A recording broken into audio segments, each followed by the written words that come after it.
Hello friends, welcome to my channel. দেশ এবং দেশের বাইরে থেকে যারা আজকে আমার ভিডিওটি কন্টিনিউ করেছেন প্রত্যেকে gardener trips with Kamal YouTube চ্যানেলে স্বাগতম। ফ্রেন্ডস, আজকে আমি আলোচনা করব লেবু গাছে ফুল আসার পরে কি কি পরিচর্যা করবেন এবং কি কি পরিচর্যা করবেন না। আজকের এই ভিডিও থেকে আপনারা যে সমস্ত তথ্য পাবেন সেই সমস্ত তথ্য যদি আপনারা সঠিকভাবে ব্যবহার করেন তাহলে অবশ্যই আপনাদের ফুল আসা লেবু গাছ থেকে ফুল পাশাপাশি গুটি একটাও ঝরে পড়বে না, পাশাপাশি আপনার গুটিগুলো সঠিকভাবে সেট হবে। তো সম্পূর্ণ তথ্যটি আপনারা পাবেন আজকের ভিডিওটি থেকে।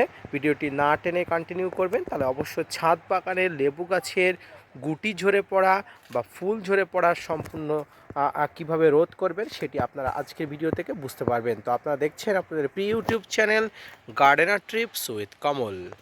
এই সময় আমাদের কাছে থাকা মালটা, মুসম্বি, কমলা সমস্ত গাছে মুকুল আসার সময়। এখনও পর্যন্ত প্রচুর গাছে মুকুল এসে গেছে। এই সময় আপনাদের কাছে যে সমস্ত গাছে প্রচুর পরিমাণ মুকুল এসে গেছে আপনারা দ্বিধাতে ভুগছেন, কখনো কখনো সঠিকভাবে পরিচর্যার অভাবে অনেক কষ্ট করে আনা গাছের মুকুলগুলো খুব সহজেই ঝরে পড়ে। তো আজকের ভিডিও থেকে আপনি কয়েকটি তথ্য জানতে পারবেন, যে তথ্যগুলো যদি আপনি সঠিকভাবে ব্যবহার করেন তাহলে অবশ্যই আপনার গাছের গুটি ঝরার যন্ত্রণা থেকে আপনি চিরমুক্তি পাবেন। পাশাপাশি লেবু গাছে ফুল আসার পরের পরিচর্যা সম্পর্কে আপনি অবগত হবেন। ফ্রেন্ডস, টবে যখন গাছে প্রচুর ফুল এসে যায় তখন আপনাকে সবসময় ফলো রাখতে হবে টবের মাটি যেন একদম শুকনো খটখটে না হয়ে যায়। ফ্রেন্ডস, নভেম্বর ডিসেম্বর থেকে আপনার গাছের প্রচুর পরিমাণ জলকষ্ট দিয়ে আপনি গাছে ফুল এনেছেন। এবারে ফুল এসে যাওয়ার পরে আপনার গাছের পরিচর্যা একদম পরিবর্তন করতে হবে, অর্থাৎ টবের মাটিতে যেন সব সময় ভিজে থাকে সেদিকে লক্ষ্য রাখতে হবে। দ্বিতীয় যে জিনিসটাকে আপনাকে লক্ষ্য রাখতে হবে সেটি হচ্ছে, যদি আকাশে খুব কুয়াশা হয়ে থাকে তবে কুয়াশা কেটে যাওয়ার পরে পরিষ্কার কলের জল আপনার গাছে স্প্রে করে দিতে হবে। কারণ এই কুয়াশার মধ্যে প্রচুর পরিমাণ ফাঙ্গাস লাগার উপকরণ থাকে। আপনার লেবু ফুল থেকে গুটি প্রচুর পরিমাণ ফাঙ্গাসের আক্রমণের কবলে পড়তে পারে।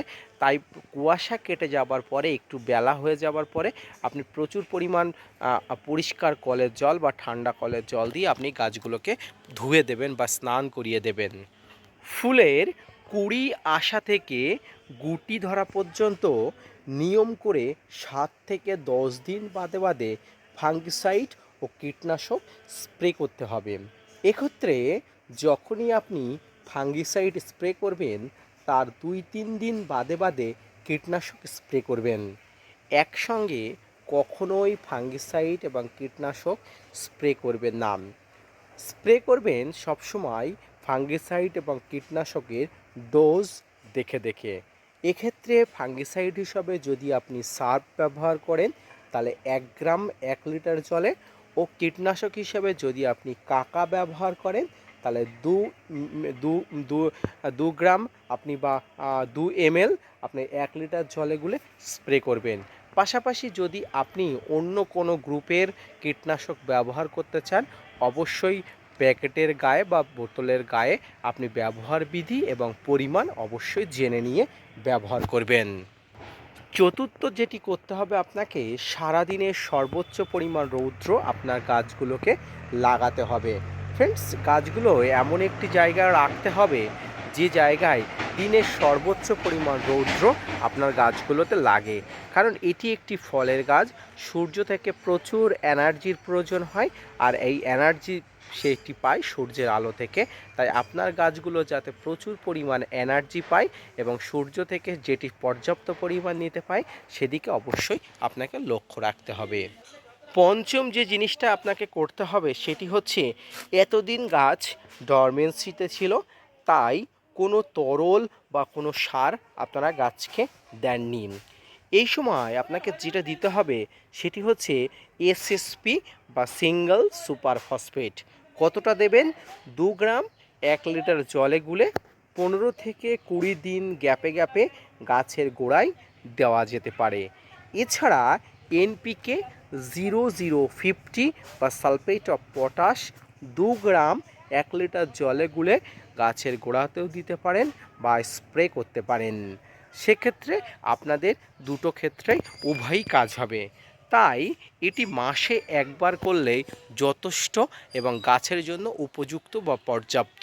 ফ্রেন্ডস, এতক্ষণ আমি যেসব ফাঙ্গিসাইড, কীটনাশক বা অন্যান্য যেসব কথা বললাম, সমস্ত এই ফাঙ্গিসাইড বলুন বা কীটনাশক বলুন যা প্রয়োগ করবেন, সব কিছু গাছের ফুল ফোটার আগে, অর্থাৎ প্রস্ফুটিত হবার আগে।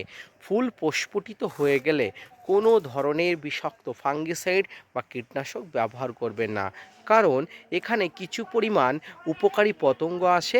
এই পতঙ্গগুলো ফাঙ্গিসাইড এবং কীটনাশকের একটা নিজস্ব কটু গন্ধ আছে, এই কটু গন্ধ থেকে তারা দূরে চলে যাবে, ফুলগুলোর পরাগগুলো হবে না, গুটিগুলো সেট হবে না। ফ্রেন্ডস, এখানে দেখুন আমার ঠিক ফুলের কাছে একটা মাছি বসে আছে, এটিও একটি পরাগ সংযোগকারী উপকারী প্রাণী। তাই যদি আমি ফাঙ্গিসাইড বা কীটনাশক স্প্রে করি গাছে, এই মাছি পর্যন্ত গাছের আশেপাশে আসবে না। সেক্ষেত্রে আপনার গাছে মুকুল তো ফুটবেই, কিন্তু সেক্ষেত্রে আপনার সঠিকভাবে ফুল ফল পাবেন না।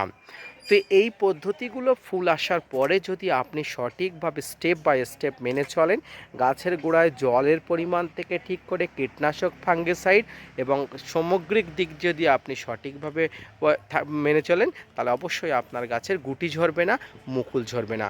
পাশাপাশি আপনার গাছটি সুস্থ সবলভাবে গড়ে উঠবে, মুকুলগুলো সঠিক পরিমাণ সেট হবে এবং গাছে সঠিক পরিমাণ খাবার পাবে। ফ্রেন্ডস, আপনারা খাবার কখন দেবেন? খাবার দেবেন গাছে, দেখুন গুটি ধরে গেছে, এই গুটি ধরে যাবার সামগ্রিক ফুল থেকে যখন গুটি ধরে যাবে, এই গুটি ধরে যাওয়ার পর থেকে আপনারা ভারী চাপান সার দেওয়া শুরু করবেন। সেক্ষেত্রে যে মুহূর্তে আপনাদের গুটি ধরে যাবে, গুটিগুলো মার্বেল আকৃতি আসবে, সেই মুহূর্তে আপনাদের আবার একটা নতুন করে ভিডিও আমি বলে দেবো যে আপনারা এই সময় কি কি সার দেবেন। এর পাশাপাশি আপনারা যেটি করবেন, প্রতিদিন সকালে আপনারা ঠান্ডা কলের জল দিয়ে গাছগুলোকে স্প্রে করে দেবেন, খুব ভালো কাজ পাবেন। লেবু গাছের ফুল আসার পরের পরিচর্যা সম্পর্কিত আজকের এই ভিডিওটি আপনার কাছে যদি উপকৃত বলে মনে হয়, আপনার যদি উপকার হয়েছে বলে মনে হয়, তবে gardener trips with Kamal YouTube চ্যানেলকে সাবস্ক্রাইব করে চ্যানেলের পাশে থাকবেন। আপনাদের জন্য প্রতিনিয়ত ভিডিও বানানো হয়, আপনারা যদি মোটিভেট করেন, ভিডিও বানাতে আগ্রহী হয় এবং নতুন নতুন ভিডিও আনতে উৎসাহী হয়। তো দেখা হচ্ছে পরবর্তী কোনো ভিডিও নিয়ে, ততক্ষণ সঙ্গে থাকবেন। আর হ্যাঁ, অবশ্যই gardener trips with Kamal YouTube চ্যানেলকে সাবস্ক্রাইব করতে ভুলবেন না। ধন্যবাদ।